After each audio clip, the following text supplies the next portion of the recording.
They're not helping me. They're talking about me. Verse 11. God has delivered me over to the ungodly and turned me over into the hands of the wicked. I was at ease, but he has broken me in half.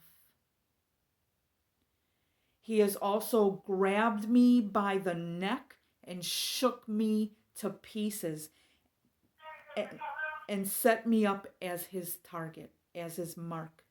His archers surround me all around, and he breaks my heart in two and does not have mercy. He pours out my gall on the ground. He's ripped out my inside. My insides are ripped out. He breaks me with hit upon hit and runs at me like a giant. Remember, there's just stuff that just kept happening and kept happening and kept happening to him. And he was torn apart. That's how Job was feeling. He was voicing things that many people feel but won't say. And I'm going to tell you that years and years and years ago, I would read the book of Job and I'd be like, dude, what's your problem? And there came a point in time when I didn't do that anymore. There's a lot of times that I go to the book of Job and I just cherish it. Because in the book of Job, in the words that Job said, I find someone who understands me.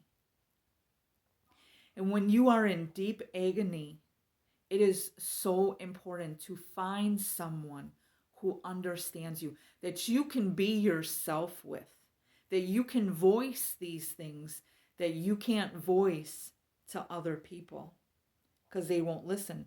A lot of times we hear those things, and what I told you about in the beginning, this is heavy stuff. It's hard to talk about. It's hard to hear. And so we'll say things like, oh, don't say that. Oh, you shouldn't feel that way. No, don't tell people that. Don't negate their agony just because it makes you uncomfortable. They have a right to feel that way.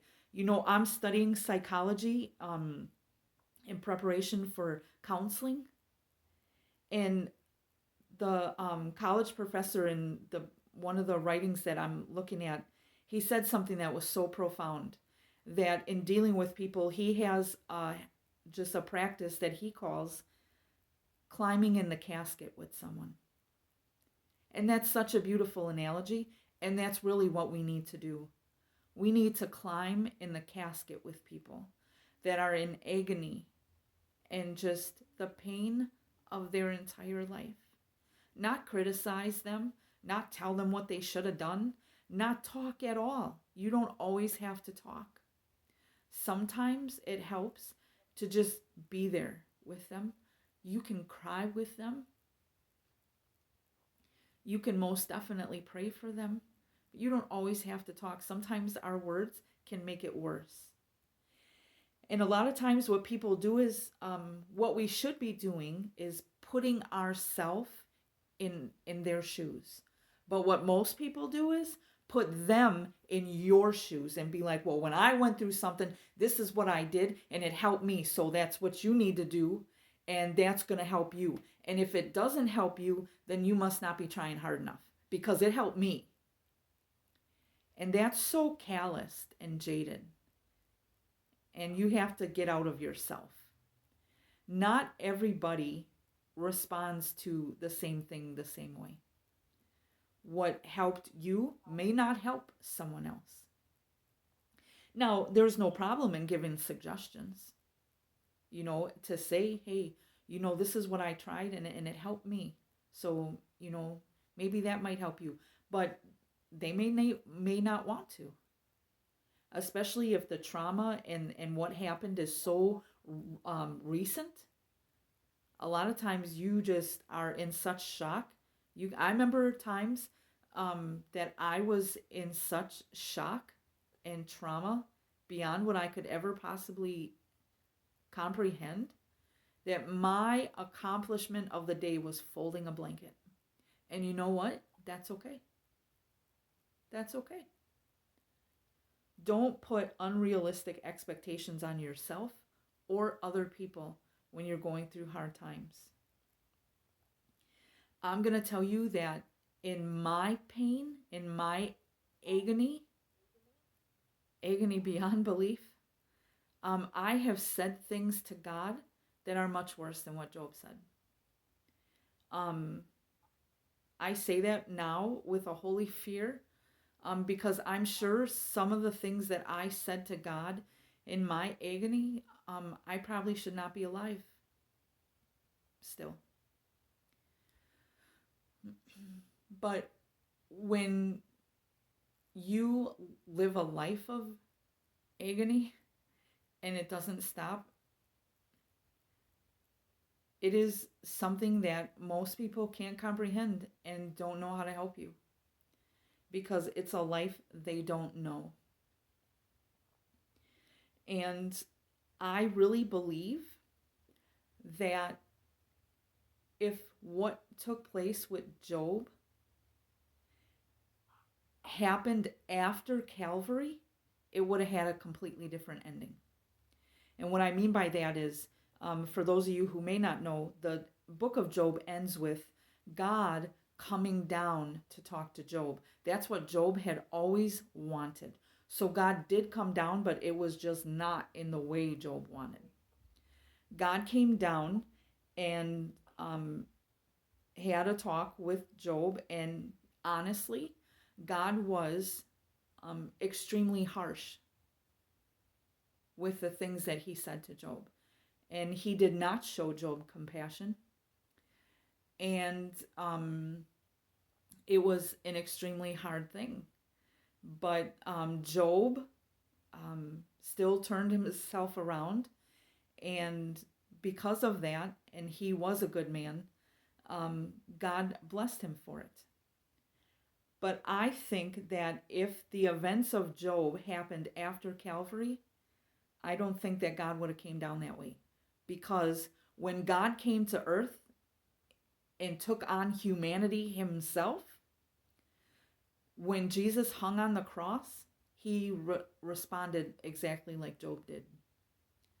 When Jesus was in the agony of his life, hanging on the cross, he accused God. He felt forsaken by God. He, in that moment, understood what that felt like. And he reacted the same way Job did. That's why it's so important that we put ourselves in someone else's shoes. That's what God did.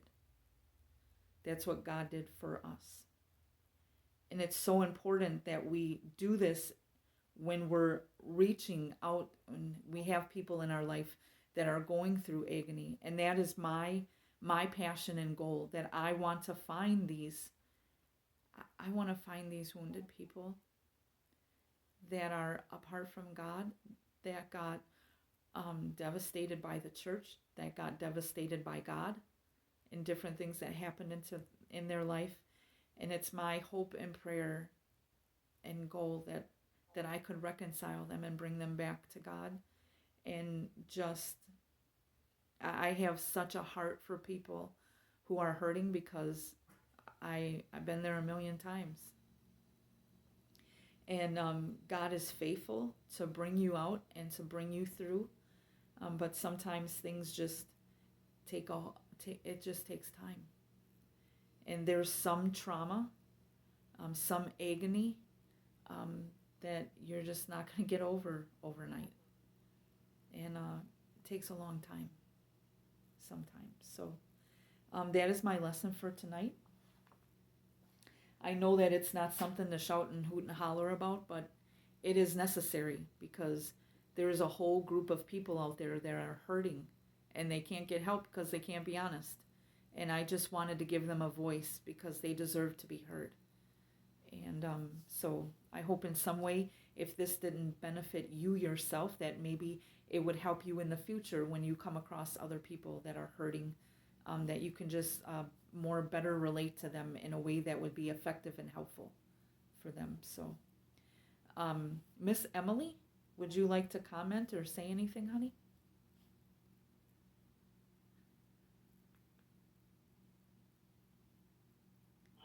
Um, mm, Still processing, so I will pass. Okay, all right. Miss Debbie. Okay. I was trying to find on my thing here, but anyhow, I remember reading from this stuff sheets one of his books too, where he said that one time he said something about Leo Buscaglia, who used to talk about love a lot. You know, basically he told this little story of a little boy whose neighbor lost his wife, an older man, and he evidently his mother noticed that he went over by the man and he sat in his lap and then, came back to the house and stuff like that. She said, "What did you say to him?" And he said, "Nothing. I just cried with him." Yeah, And sometimes you've got to do that with people. right, You don't know how they feel. right, I mean, you couldn't possibly, know because everybody is different right, and they have went through a lot of stuff. right. But just being there to listen to it. They Yes, don't really, you're not going to find their answer, but at least to listen. yes, yeah, Try them. right. You And know, I heard and one. Go ahead, honey. I'm yeah, sorry. and like Job, evidently that one guy I'm following. I haven't got to Job with him yet. But anyhow, I know little things they've said about Job, and it is different than other people have said too. And the factor is, Job evidently was a book after Genesis, Yes, he was around that time period. Yep, same as something Abraham. like chronologically. I know it's out of whatever like that. So technically, but I think at least this is my thought. Hmm. Put it that way. God put that specific book in the Bible for people that are having all these issues, Yes, that have been through all this, and that Job was still able to say what he wanted to say in front of God, even if he had anger or whatever like that, right, right. because he healed in the end. Yes, yes, By expressing his feelings and saying what he said. This is how I feel. right, I don't right. really know what you say. Yeah, I'm not supposed to feel that way. You can feel any way you want. right, right, right. What you do with your feelings, like I feel like choking somebody, but I don't go out and do it. Yeah, Because that would be. But I mean, this is how I feel. right.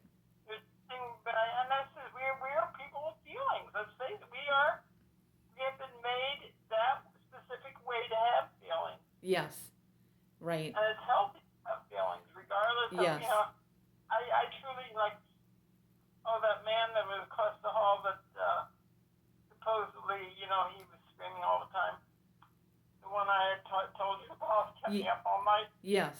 and he passed away.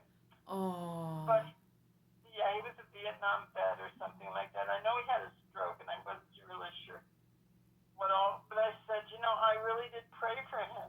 right, I wanted him, obviously, God was in control of the whole thing, period, anyhow. right. I was a horrible person to be around those few days that I didn't have any Yeah, sleep. And I really I hung up on my daughter. I was just like, yeah, I was just, you could do that constant screaming yeah, and yell, it's yeah, like, and then the guy next door to me is always, in fact, he's always yelling too if people don't get there right away. yeah, He have no patience whatsoever. yeah, I don't have, I think that bothers me the most is when he swears. So what I have found out, what I do now, in order to get all the, I couldn't even read. And so I went to the door, the guy next door. I'm outside in the hallway. And I said, "David, stop screaming." yeah, I said, "There's only two people in this hallway, 2 aides per hallway. They have 2 hands each. They They Yeah. can't get here. They might be helping someone else. Yeah. You are going to have to wait. Right. I have a call light. You can put it on. And I said, and why are you swearing out to God? You consider yourself to be an atheist. Why are you even calling out to him? You don't believe it. Why would he answer you? Right. So that was basically my let go of my feelings, 'cause Right. basically it's like I Right. care about people, but there's times that they drive me crazy. Yeah. Like I remember, but just in general too, with Job too, you figured all this stuff was for a reason. This was all written down. This is all something that we all should have learned out of. I'm not saying everybody affects some of these books. I know they don't read due to the fact they can't pronounce the names of the people. Yeah. And stuff like that. But I said that's the one thing this year I did learn. I do like reading the 3 chapters a day and then following that man with the Bible studies each day. Yeah. So this way, enforcing what I've read. Right. Yeah, that is good. Now, when I get somebody's,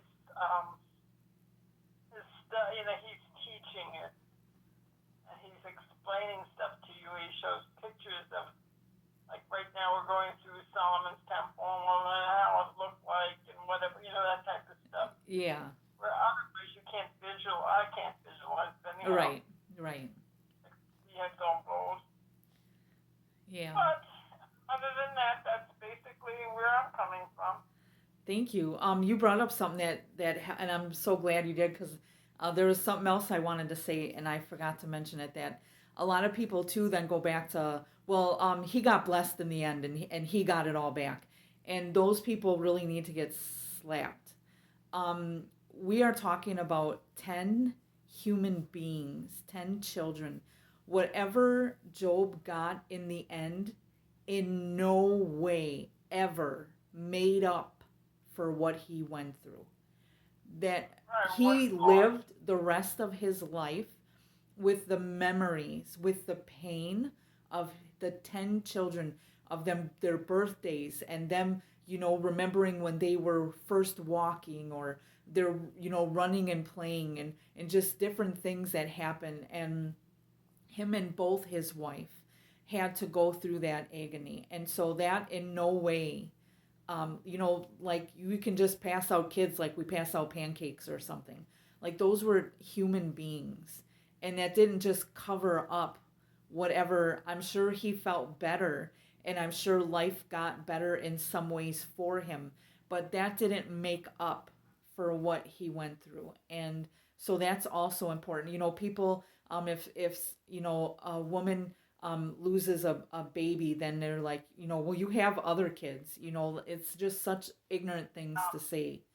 And or if a woman is pregnant and she loses her baby at 4 weeks, oh, somehow that just shouldn't, it was only 4 weeks. Well, you crazy hypocrite, then you must just be, what happened to life at conception? Are you just a pro-abortionist in hiding? No, that was a life. And you can't judge someone else's loss.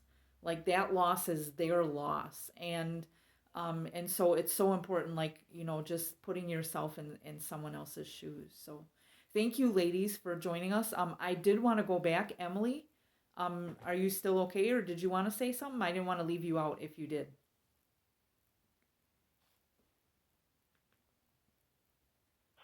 No, I'm good. Okay. I think I'm just also just worn today. So Yeah, I know you. okay. Yeah, you had a long day at work. That's okay. All right. Well, But like I said, next week you can all, if something comes during the week that you thought about that, then write it down. And yes. next week you can share it. Yes. How's that? Yeah, that'd be a great idea. Yeah. All right. Well, thank you guys for joining us, and I hope you guys have a great evening.